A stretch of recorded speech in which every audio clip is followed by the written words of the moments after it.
Doctor ortho, अब दर्द भी घुटने टेकेगा। सभी बीजेपी शासित राज्यों के मुख्यमंत्रियों समेत करीब 18 राज्यों के मुख्यमंत्री, 8 राज्यों के डिप्टी सीएम, ज्यादातर केंद्रीय कैबिनेट मंत्री, खुद अमित शाह और प्रधानमंत्री नरेंद्र मोदी, हरियाणा के मुख्यमंत्री के तौर पर नायब सिंह सैनी ने शपथ ली तो एनडीए ने शक्ति प्रदर्शन में कोई कसर नहीं छोड़ी।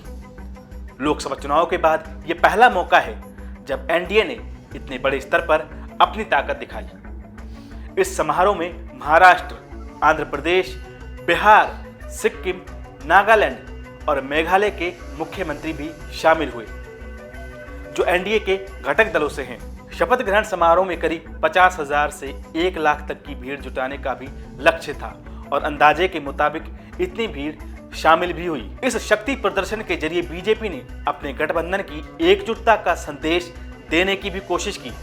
ऐसा इसलिए क्योंकि महाराष्ट्र और झारखंड वो राज्य हैं जहां बीजेपी को अपने साथियों के साथ मिलकर चुनाव लड़ना है। शपथ समारोह के बाद चंडीगढ़ में एनडीए के नेता भी जुटे। प्रधानमंत्री नरेंद्र मोदी ने एनडीए की बैठक को संबोधित किया।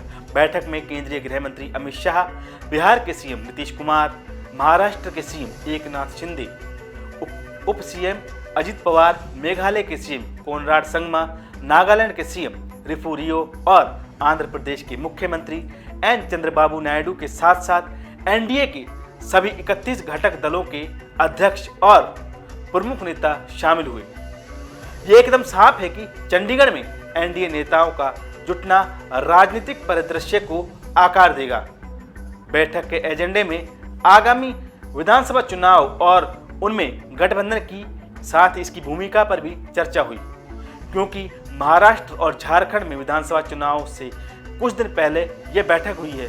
तो ये संदेश देने की कोशिश की गई कि इन दोनों राज्यों में एनडीए पूरी ताकत के साथ चुनाव लड़ेगा। ये शक्ति प्रदर्शन इसलिए भी जरूरी हो जाता है क्योंकि लोकसभा चुनाव के बाद से ही बीजेपी बैकफुट पर थी, क्योंकि पूर्ण बहुमत न मिलने की वजह से बीजेपी को सहयोगी दलों का समर्थन लेना पड़ा। तो कांग्रेस सिर्फ 99 सीटें जीतकर भी फ्रंट फुट पर खेल रही थी। संसद में भी कई मुद्दों पर बीजेपी को अपने हाथ खींचने पड़े, लेकिन हरियाणा में जीत के बाद अब बीजेपी फ्रंट फुट पर खेलेगी, क्योंकि एनडीए का शक्ति प्रदर्शन यही बता रहा है। बता दें कि यह शक्ति प्रदर्शन इंडिया ब्लॉक को भी जवाब है, क्योंकि केंद्र शासित जम्मू कश्मीर के पहले मुख्यमंत्री के तौर पर उमर अब्दुल्ला ने मुख्यमंत्री पद की शपथ ली तो इंडिया ब्लॉक ने अपनी ताकत दिखाई। शपथ समारोह में राहुल गांधी, अखिलेश यादव, प्रकाश करात, आप नेता संजय सिंह समेत इंडिया ब्लॉक के कई नेता शामिल हुए। इतना ही नहीं, इस शपथ समारोह में सीपीआई के डी राजा, डीएमके के कनिमोझी, एनसीपी के शरद पवार गुट के नेत्री सुप्रिया सुले समारोह में मौजूद रही। अखिलेश यादव एकता को दिखाने के साथ ये बताना नहीं भूले कि कांग्रेस अगर क्षेत्रीय दलों को साथ लेकर चलेगी तभी गठबंधन जीतेगा।